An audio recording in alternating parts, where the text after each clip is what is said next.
pagbati na may ngiti sa aking mga labi. Naghahanap ba kayo ng makakatuwang sa pagre-review ng inyong anak? Meron yan sa DepEd. Ang ETUlay online tutorial ay libre at handog ng ating kagawaran sa pangunguna ng OUA ICTS EdTech.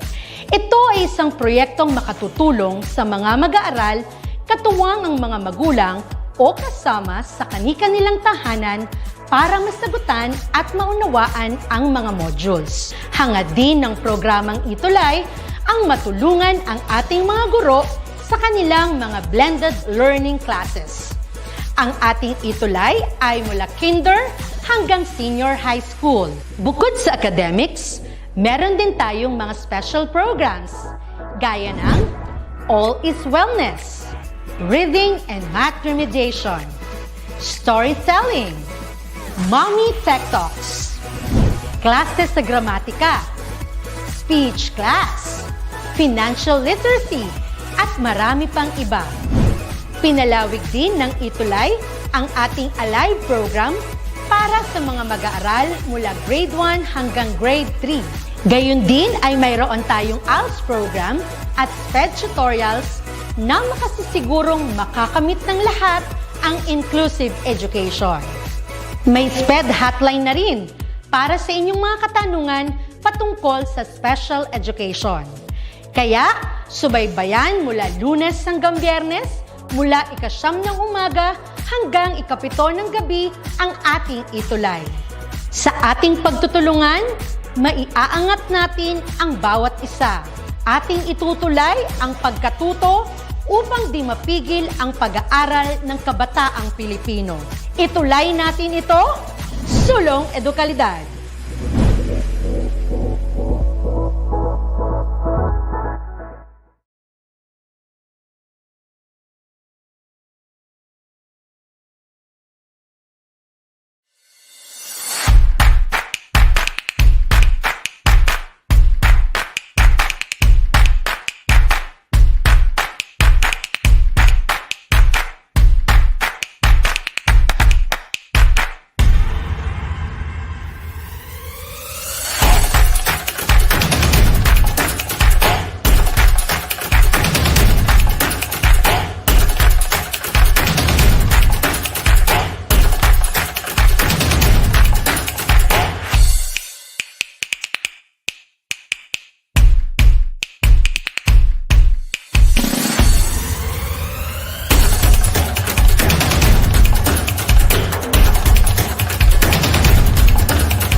Mabuhay!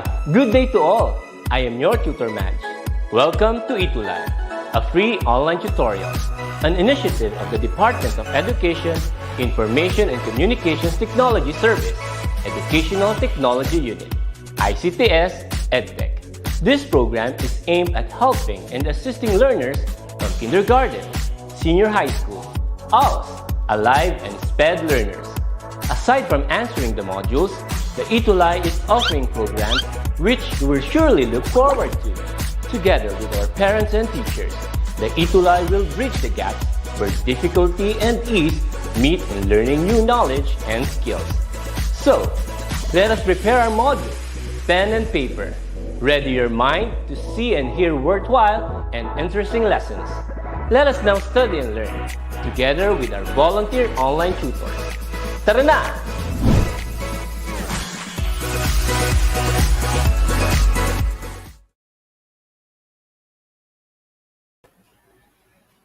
Ayun, good afternoon sa lahat. Okay, so ngayon nagkita-kita na naman tayo but bago tayo magsimula ngayong hapon, okay, so nais ko pong mag-shoutout muna sa mga kako-teachers ko, lalong-lalo na po sa principal namin, sa Remarty de la Cruz. Good afternoon. Okay, then nais ko rin pong hilingin sa inyo na para matulungan natin lahat ng mga kaibigan nyo din, okay, so at mga kamag-anak nyo na gustong matuto, pakishare mo na ang link natin sa kanila para sabay-sabay tayong matuto this afternoon. Okay po. So, konting push na lang mga anak, matatapos na rin tayo. So, bago tayo magsimula, good afternoon sa lahat. Okay, Renz from Imelda Integrated Secondary School, SDO Malabon. Good afternoon pa. Good afternoon. Bartolome, good afternoon. And then sa lahat, good afternoon. Okay, so kung ito ay hindi nyo mapapanood o hindi nyo masubaybayan itong session natin this afternoon, okay po, subscribe and like po natin yung ating pong YouTube channel at saka yung ating Facebook. Okay po. So, yun. So, sama tayong matuto this afternoon. Okay. So, at ngayong hapon din po, okay, so itong buwan ng Marso ay ipinagdiriwang natin yung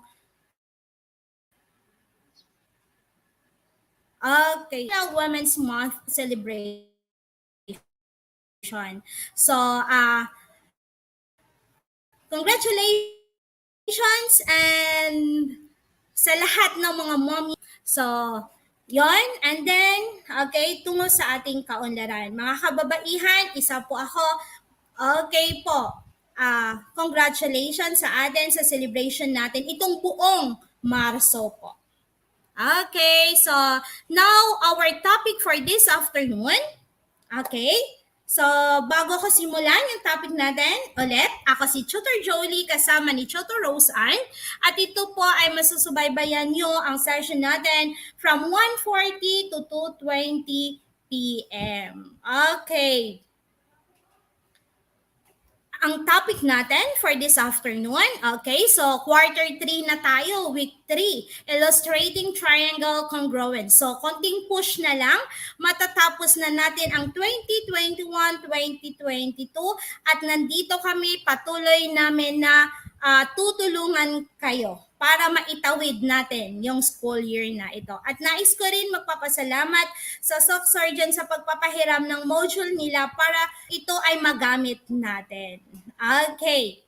So, we have, okay, so bago tayo magsimula ngayong hapon, objectives natin, after going through this module, you are expected to, number 1, define triangle congruence. Number 2, draw and label the corresponding parts of two congruent triangles.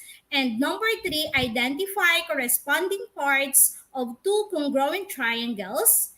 And the last one is number 4, relate triangle congruence in real life. Okay. Yes, so bago tayo, what I know. So directions, choose the letter of the best answer. So ang sagot po ulit mga anak, paki-comment na lang sa chat box natin. Okay, for number 1 question, which of the following is a symbol used for congruence? Again, which of the following is a symbol used for congruence? A, B, C, or D? Saan, anong symbol kaya? A, equal. B, not equal. Okay. C and D. Okay, meron na. May nagsagot na. Ang bilis. Okay po. So, comment ang sagot. Sige po. Paki-comment mga anak. Wow, very good. Okay. So, ang sagot natin for number 1 is Let's see kung ang sagot po ninyo mga anak is tama. Okay, so the answer for number 1 is letter D. So, congrats! Thank you po mga anak sa mga sagot nyo. Very good. How about number 2? How many pairs of corresponding congruent angles are there in two congruent triangles? Again, number 2 question. How many pairs of corresponding congruent angles are there in two congruent triangles? A1, B2, C3, and D is 4. What is the correct answer for number 2? Sige mga anak, comment ulit sa comment section natin. Very good. Okay, so lahat po kayo, tama ang sagot. Very good talaga. So mga anak, okay, so ramdaman ko yung energy nyo this afternoon. So, congrats. How about number 2? What is the answer? A1, B2, C3, D4. Okay, meron na. May nagsagot na po. Tingnan natin kung tama ulit ang hula nyo, mga anak. Okay, the answer for number 2 is yes, exactly. Letter C. Okay, 3. How about number 3 question? Okay, for number 3, okay, which of the symbols below is used to indicate correspondence? Ulit, which of the symbols below is used to indicate correspondence? Okay, so tingnan natin. Ang bilis, meron nang nagsagot agad for number 3. So, ibig sabihin nun siguro nag-advance study itong mga to. Pero thank you kasi nandyan pa rin yung study habit nyo talagang sa panahon kasi ngayon napakahirap ng modular, kaya nandito kaming mga tutors nyo sa ETUlay para itawid natin. Okay, so how about, okay, so number 3, answer. Okay, so thank you for the answer. So, yes, yes, for number 3, so the answer is letter D. Very good. Okay, how about number 4? How many pairs of corresponding sides are there in two congruent triangles? Again, number 4, how many pairs of corresponding sides are there in two congruent triangles? A1, B2, C3, and D is 4. Okay, so let's see if your answer is correct. Again, okay, so Alcantara, good afternoon. Yes, okay. So how about number 4? And the answer for number 4 is, okay, tingnan natin. Yes, very good.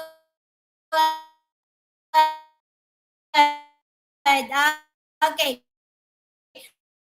So, Regine, Agonoy, Alexandra, someone out? Okay po. How about next? Number 5. Okay, for number 5 question is, okay po.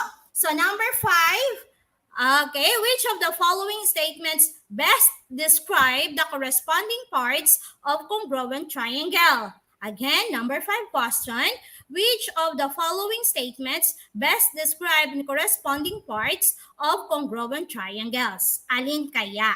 Okay, A, they are not equal. Again, A, they are not equal. B, they are congruent. C, they are supplementary. And D, they are complementary. Again, okay, ano kaya ang sagot? Ang tanong, which of the following statements best describe the corresponding parts of congruent triangles? Okay, so mamili tayo. A, they are not equal. B, they are congruent. C, they are supplementary. And D, they are complementary. Okay, so tingnan natin kung tama ulit yung kasagutan nyo, yung mga sagot nyo.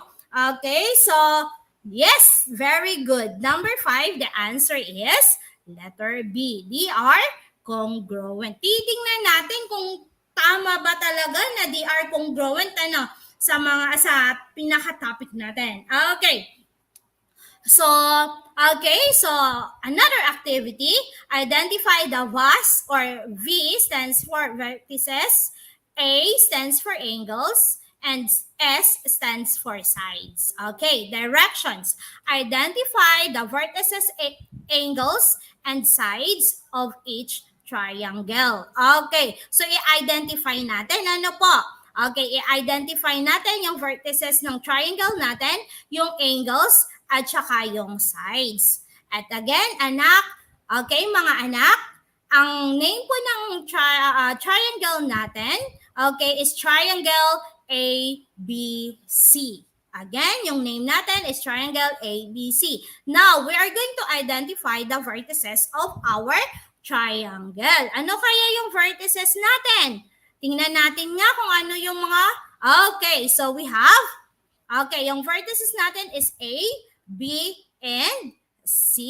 Ito yon. Okay. So, ngayon, titingnan natin yung angles. Ano kaya yung mga angles natin in our triangle ABC? Okay, so meron tayong angle A. Ito po yon. Okay, then we have, sunod, we have angle B. Ito siya.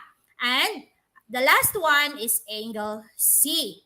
At ngayon, okay po, alamin naman natin yung sides sides ng triangle natin. Okay, so we have, okay, so side AB. Then we have the next one, side, okay, AC. Line segment AB and then line segment AC. Okay po. Then the last one, side natin for the triangle is triangle BC. Okay, so good afternoon sa lahat. Continue tayo para hindi po tayo ma-distract. Ano po, mga anak? Okay, so tingnan natin for the next one. Okay, so na-identify na natin. Now, okay, definition of correspondence. Pairing the parts of one group to the parts of another group is called correspondence. Okay, so correspondence uses the notation. Ito po yung symbols natin, mga anak ha.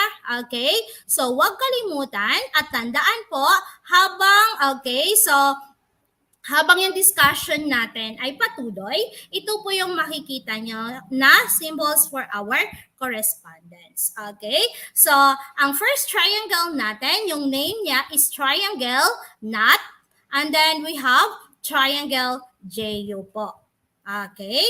So, assume triangle knot coincidence with triangle JU such that the vertices of triangle knot or NAT fit exactly over the vertices of triangle JU. Okay? So, we have then, okay, the correspondence can be created between triangles. Okay? So, ayan kung nakikita nyo, okay, see, okay, yung vertex natin N. Okay? So, ang kanya po na correspondence is yung G natin. Okay? So, iyan po. Then, we have A. Ito po, yung vertex natin. So, then we have E. Then, sa T naman natin, we have O.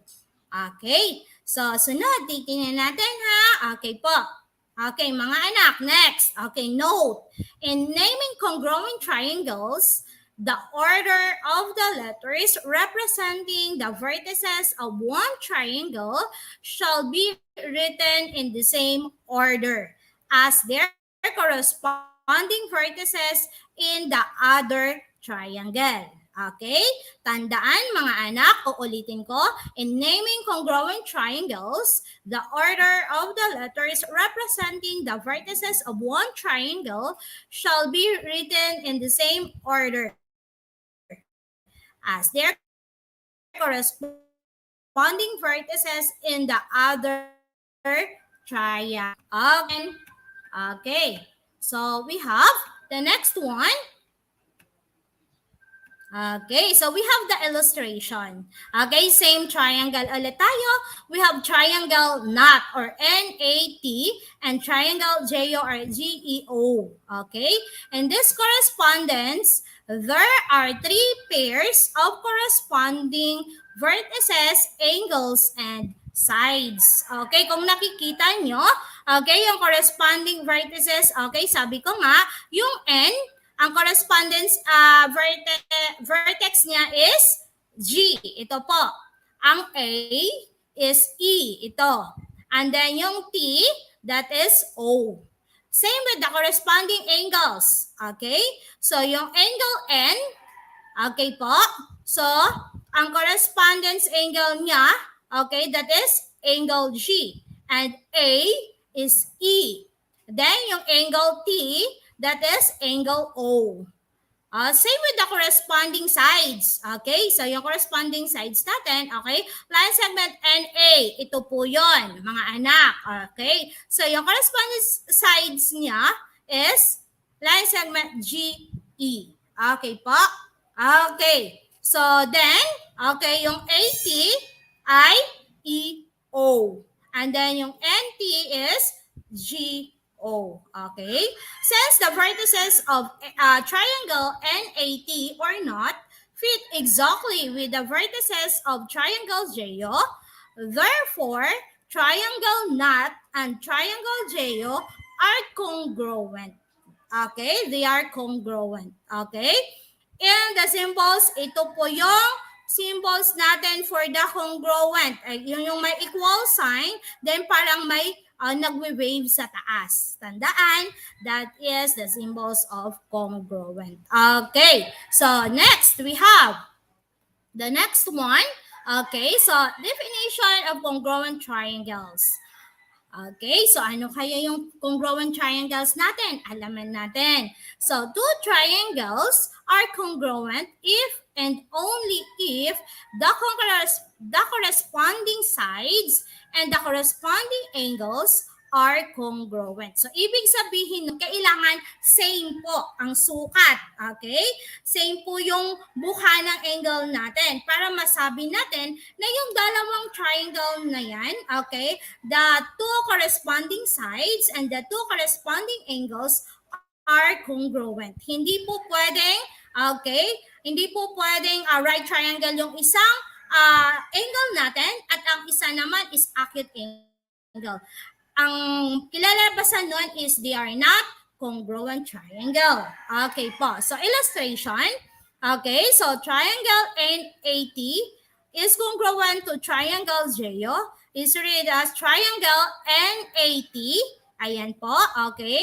Is congruent to triangle GEO. Okay. It implies that the corresponding parts of congruent triangles are also congruent. Okay, so hindi natin masasabi na yung dalawang triangle na yan are congruent kung, okay, tandaan, kung yung isa po ay kahit yung sukat, okay, example, yung sukat ng side natin is 0.5 centimeter. Okay, tapos yung isa naman is 1 centimeter. So kahit konting konting lagpas lang po ng sukat or kahit tingnan po natin yung buhay ng angle ng isang triangle, kung hindi po, okay, kung hindi po sila magkatugma, ibig sabihin nun, they are not equal triangles. Makikita naman po natin yung kaibahan or kung sila ba ay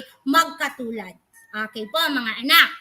Okay, so yes, good afternoon from Accountability Watching. Yes, Baroyo High School, Estilo, Pampanga. Good afternoon. Okay, so now, okay, ano kaya ang CPCTC? Okay, so CPCTC is corresponding parts of congruent triangles are congruent. Okay, so ibig sabihin nun, yung parts ng triangle natin, kahit isang part doon, pag hindi po, okay, hindi siya tulad ng isang triangle, ibig sabihin nun, they are not congruent triangles. Kasi dalawang triangle yung kino-compare natin. So, ibig sabihin nun, kailangan yung part ng isang triangle ay tugma din doon sa part na another triangle natin para masabi natin na yung dalawang triangles na yan are congruent. Okay po. Okay. So, ito yan, congruent angles. So, angle N is congruent to angle G. Angle A is congruent to angle E. Angle T is congruent to angle O. Line segment NA, sa sides tayo, mga anak. Okay, line segment NA is congruent to line segment GE. Same with side AT and side EO. Then same with side NT and congruent to side GO. Okay, kung walang line na ganito mga anak sa taas, okay po? Hindi po natin yan masasabi na o isulat nyo yung word talaga na sides. Okay po. Okay. Conversely, if the corresponding parts of the two triangles are congruent, then the two triangles are congruent. Sabi ko nga sa inyo, yung sides niya, yung parts niya, pag hindi po yan magkatulad, okay, kahit sa unang tingin nyo, may konting buka lang o hindi, ay yung buka ng angle nila ay hindi magkatulad, huwag nyo nang ipilit dahil hindi po congruent yung dalawang triangles nyo. Makikita nyo yan sa isang tingin lang po. Kahit hindi nyo nakukunin yung sukat ng dalawang triangles nyo. Okay, for the example, number 1, we have, triangle CAT or COT is congruent to triangle DOG or DOG. Write down the pairs of corresponding parts. Okay, tingnan nyo. Okay, so ito po, okay, so may clue na tayo. Okay, so ito po yung, so triangle cut. And the other side sa baba, that is the triangle dog or DOG. Okay, so ito yung sinasabi ko kanina sa inyo na kahit tingnan nyo yung dalawang triangles nyo, if they are congruent, makikita at makikita nyo po. Kahit hindi nyo na po sukatin kasi may mga clue. Okay pa? So we have, the congruent parts of congruent triangles can be determined with the help of arcs and thick marks. Okay, ito yun. Ito yung arc, ito yung thick marks. Ayan, tingnan nyo. Okay, so we have the angle A. Okay, then we have the angle C. We have the angle T. Okay po. Ayan. Okay, ito yung side natin, yung unang side natin. Tingnan nyo. Okay, yung side AC natin is congruent to side OD. Ayan, may clue kayo. Ayan po, meron po siyang nakalagay. Okay? So, yun din, yung angle A mo, nyo, is congruent to angle O. Ayan, so ibig sabihin nun, yun yung unang angle nyo. The other one is angle C. Okay, may dalawang arc. Okay? So, angle C is congruent to angle D. Then, angle T. Ayan po. So, pangatlo na siya. So, tatlong arc din. Kung mapapansin nyo, ang unang angle natin is isang arc lang. Yung angle A. The next angle, dalawa na yung arc niya. And the last angle, that is, tatlo na yung arc.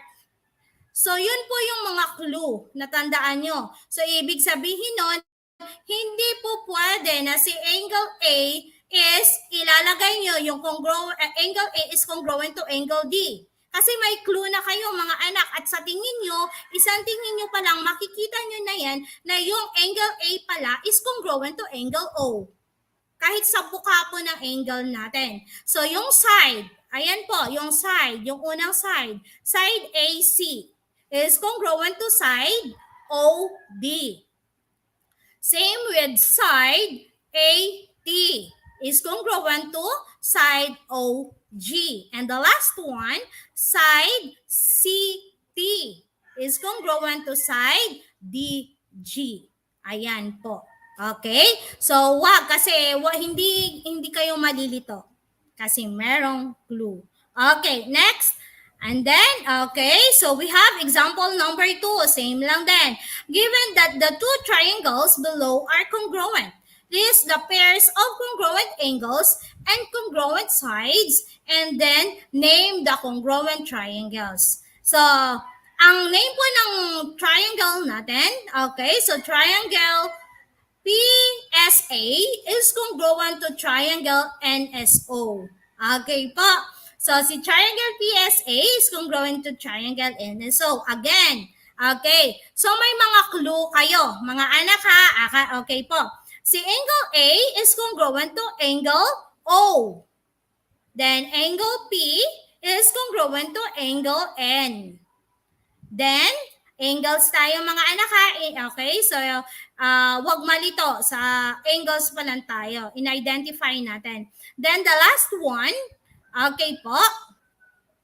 So, the last one, angle PSA, ito yon, is congruent to angle NSO, yung malaki. Okay po. Same with the sides. Okay? So, side, line segment PS is congruent to, okay, NS. Then, the next one is PA. Yon. Okay? Is congruent to, okay? So, congruent to NO. And then, side AS is congruent to side SO. Okay. So, next we have, for the example number 3. Tingnan natin yung example number 3 natin, mga anak ha. So, yun. Okay. So, huwag kalimutan yung pangalan ng triangle natin. Okay. Ito yung bubong ng bahay. Di ba? Yung pinaka, niya, yung bago natin lagyan ng yero. Okay. Di ba? May pundasyon yun. Ayun siya. Okay po. So, assume that the segments and angles in the numbered triangles are congruent. Identify which triangles are congruent. Ito. So, yung mga triangle natin o mga angles natin, ayan po, meron pong numbers na nakalagay. Okay. So, we have. So, tingnan nyo, kahit po titingnan nyo, makikita nyo mga anak kung si triangle 1 ba is congruent to triangle 4? Di ba? Hindi. Dahil mas malaki naman, kung titingnan natin, mas malaki po yung triangle 4. Tama? Yung sukat niya. Yung buka ng angle niya is mas malaki doon sa triangle 1 natin. So, maghahanap tayo ngayon, okay, ng kakongruent po ng triangle 1 natin. So, yon. Okay po. So, ang nakalagay dito, okay, so triangle 1 is congruent to triangle 6. Makikita naman natin, okay, ma-observe natin na magkatulad sila. Okay, yung liit, ang sukat is magkatulad. Okay, yes, Gabriel. Okay, may sagot na si Gabriel. Thank you, anak. Okay, thank you. Okay, then we have watching from, okay, Baraya Elementary School. Yes, thank you for watching. Okay, so continue tayo. Then we have triangle 2. Ito yung si triangle 2. Hindi naman pwede na si triangle 2 is i-compare natin kay triangle 3. Kasi nakikita naman natin na si triangle 3 is congruent to triangle 4. Si triangle 2 is congruent to triangle 5. Bakit sila congruent? Kasi kahit titingnan mo yung dalawang triangles na yan, kahit yung sukat o yung buka, kahit hindi na natin sukatin, kahit titingnan nyo lang, makita nyo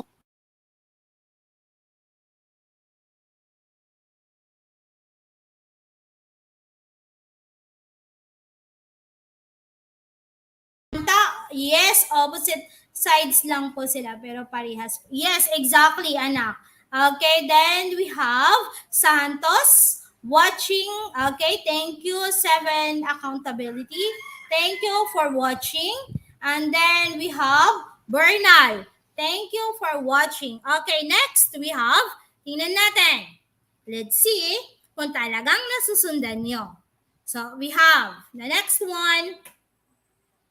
So, tingnan nyo, may illustration tayo. Okay, so before we have the activity again, remember, ito yung mga tandaan nyo, mga anak, triangles that have exactly the same size and shapes are congruent. Ito yung tandaan nyo sa triangle congruency. Then we have next one, two triangles are congruent if their corresponding sides and angles are congruent. So, titingnan nyo lang. Makikita nyo na yan. Okay po. Then we have the next one. Two triangles are congruent if they fit exactly or coincide with when one triangle is put on top of the other. Yung pagtatakipin nyo o ilagay nyo sa taas. Okay? Pag kayo gumawa ng triangle at yan po ay lumagpas lang ng konti, pinagdikit nyo o inilagay nyo sa taas ng isang triangle. Pag yan po ay titingnan nyo, pag yan ay hindi sukat, ibig sabihin nun, they are not congruent. Okay po? Okay, so mga anak, tandaan po ang congruency. Okay, so we have, then, the next one, tingnan natin. Okay, find my partner. Okay, so description. In this activity, you will be pairing parts of one triangle to the parts of another triangle. Note that the notation, ito po, okay, correspondence po, shows corresponding parts. Ito yung symbols na to, mga anak. Directions, supply the missing part of the triangle that will make each correspondence complete. Okay. So ito, titingnan natin, hahanapin natin yung corresponding sides ng given natin na nandito po, corresponding angles, then corresponding sides. Okay. So, ayun. Okay po. So, good afternoon. Again, watching from Godofredo Reyes Senior National High School. Okay, good afternoon, Mercado. Mag-i-enjoy ka dito sa amin. Talaga, matututo ka. Okay, so we have. So, continue tayo. We're going to identify. Okay, so the first one, okay, so vertex tayo. Okay, so A. Vertex A, ano kaya ang corresponding vertex ng A? Tingnan natin. Okay, so we have ang A. So, yun. Okay po. So, dito, ang corresponding sa vertex niya is D. Ayun po. Okay po. Nakikita? Corresponding angles ng angle A. Ito yung angle A natin. Sige nga, paki-chat. Yes, Samantha, very good. Janet, yes, very good. Okay, so tingnan natin. How about the angles? Corresponding angles tayo. Angle A, anong correspondence niya? Okay, so we have angle D. Ayan po.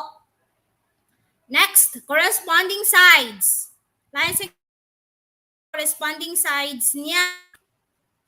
Titingnan natin. Ito yung triangle ABC natin, then triangle DEF. Okay. Then we have corresponding sides niya is line segment DE. Okay po.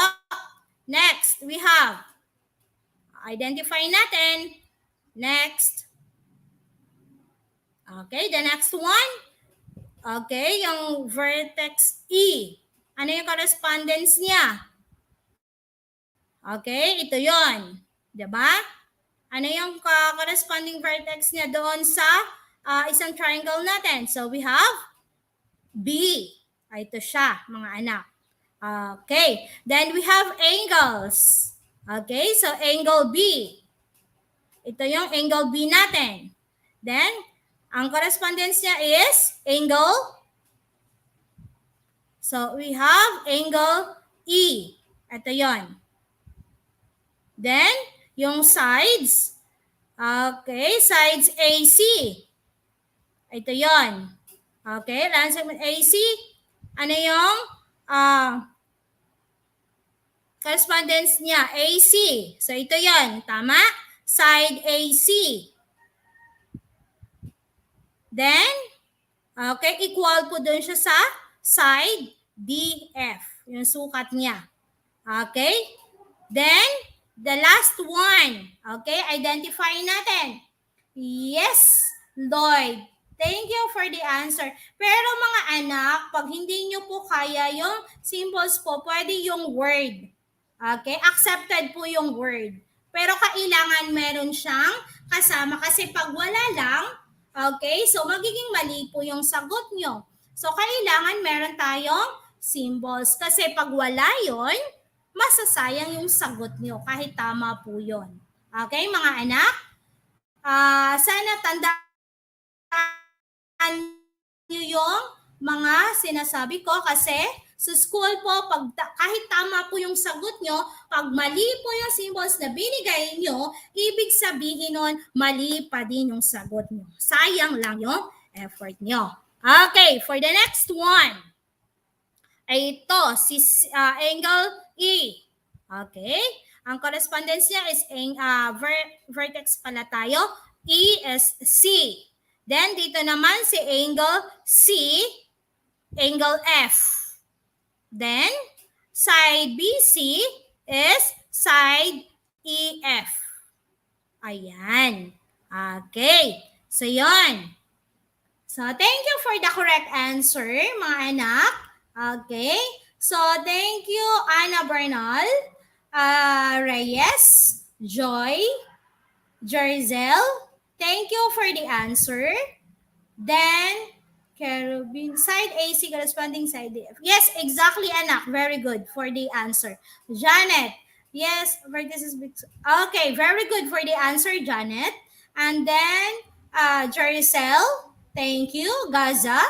Thank you for the correct answer. Okay, so we have next. Okay, so next one. Try me. Directions. Choose the letter of the correct answer. Okay, for the question number 1. Which of the following statements is not true about congruent triangles? Ito. Okay, not true mga anak. Okay, so A, they are dissimilar. B, they are coinciding. C, they have the same size and shapes. And D, they have corresponding congruent parts. Not, not. Okay, not true. Ibig sabihin nun, hindi totoo about the congruent triangles. Ano kaya? Okay, so paki-chat, sa chat box natin yung sagot, ang bibilis. Okay, so mga anak, very good. Ibig sabihin nun, okay, so nakikinig kayo at talagang mula't simula ng discussion natin is nakikinig kayo kasi tama yung sagot nyo. Let's see if your answer is correct. The answer for number 1 is, ito na, tingnan natin kung tama yung sagot nyo for number 1. The answer is yes. Very good. Tama lahat yung sagot. So the answer is letter A. How about number 2? Okay, number 2. For number 2 question, tingnan natin kung tatama pa rin kayo mga anak. Titingnan natin. Which of the following is true about, ito totoo na naman, about the corresponding parts of congruent triangles? A, they are unequal. B, they are congruent. C, they are supplementary. And D, they are complementary. Which of the following is true about the corresponding parts of congruent triangles? Again, they are unequal. A yun. Yung B, they are congruent. C, they are supplementary. And D, they are complementary. What is the answer? Ayun, may sagot na. Tingnan natin. Okay, tingnan natin kung ang sagot nyo ay tama for number 2. And the answer for number 2 is, okay, ano kaya? Tama kaya ang sagot? Wow, very good. Yes, the answer is letter B. It is correct. For number 3 question. For number 3, tingnan natin. Very good, mga anak. Wow, parang gusto ko tuloy bibigyan lahat ng ng very good clap. Kasi lahat kayo tama ang sagot. Okay, for number 3. If triangle S is congruent to triangle HOP, then what angle corresponds to angle T? Again, if triangle SIT is congruent to triangle HOP, then what angle corresponds to angle T? What is the answer? A, angle H, B, angle I, C, angle T, and D, angle S. What is the answer? Ang bibilis. Okay, so the answer for number 3, yes, very good. Tama po lahat ang sagot niyo, mga anak. Titingnan natin. Let's see if your answer is correct for number 3 question. Okay, so ano kaya? Triangle SIT. Yes, the answer is angle S. Very good. Next question for number 4. For number 4 question is lovely. Okay, good afternoon po watching from Bagnas. Good afternoon, anak. Okay, watching from Bagnas Integrated School. For number 4 question, ano kaya yung number 4 question natin? Let's see if it is true. For number 3 question, yes, Ramos, thank you for the answer. Angle P, Janet, yes, thank you for the answer. Okay, lovely. Yes, Bagnos. Gaza, thank you for the answer. Ramos, thank you for... Okay, for number 4 question. Name the congruent triangles whose pairs of corresponding parts are shown below. Okay? So, ito po yan. Angle H is congruent to angle S. Angle R is congruent to angle N. Okay? So, angle E is congruent to angle O. Then, side R, line segment R is congruent to side N. Line segment or side H is congruent to side S. Okay? So, what is the answer? We have, kaya pagpipilian natin, triangle NOS is congruent to triangle HER. B, triangle NSO is congruent to triangle ERH. And C, triangle SON is congruent to triangle EHR. And D, triangle SON is congruent to triangle HER. So, sige nga, paki-comment ulit kung ano yung sagot, mga anak. Titingnan natin kung tama yung sagot nyo. Okay? So, ayan, ang dami nang nagsasagot. Titingnan natin. So, yes, correct. The answer is triangle SO is congruent to triangle HER. For the last question, okay, ito. Tingnan natin. For number 5 question, yes, very good. Gaza, Bernal, Samantha, William Moore. Okay, Trina, thank you for the correct answer. Very good. How about number 5? What would be the name of the congruent triangles given their corresponding sides? Again, what would be the name of the congruent triangles given their corresponding sides? We have side L is congruent to side R, side M is congruent to line segment Q, side L is congruent to side R. Ano kaya ang pangalan ng congruent triangles natin? If ito po yung given po yung sides. Okay, congruent sides. A, triangle LOM is congruent to triangle QPR. B, triangle OML is congruent to triangle PQR. And then next one, C, triangle MOL is congruent to triangle RQP. Then, D, triangle LMO is congruent to triangle PQR. Ang bibilis nyo, mga anak. So, titignan natin kung tama yung sagot nyo. Ito na, ilalabas na natin for the last question. So, the answer for the last question is Yes. Okay. So, the answer is letter B. Very good. Tama lahat ang sagot nyo. Okay. So, yun. Okay. So, mga anak, thank you sa sagot for the number 5 questions. Okay. So, ating subaybayan. I-like, subscribe tayo sa ETUlay. Okay. So, doon po mapapanood nyo. Ilalike nyo lahat at paki-share uulit-ulitin ko, paki-share sa mga kakilala nyo para sa ganun hindi lang kayo ang matututo, matutulungan din natin sila. Okay?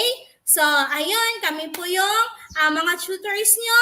Pag may ate, kuya, okay, ang susunod po, that is grade 8, then grade 9, grade 10. Okay, so subaybayan ang ating YouTube channel at saka yung sa DepEd po. Okay, Facebook. Thank you.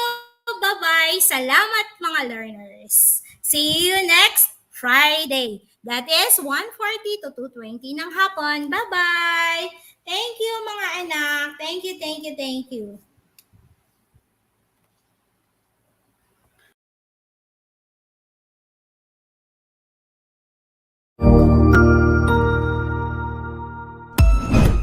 Ang husay naman!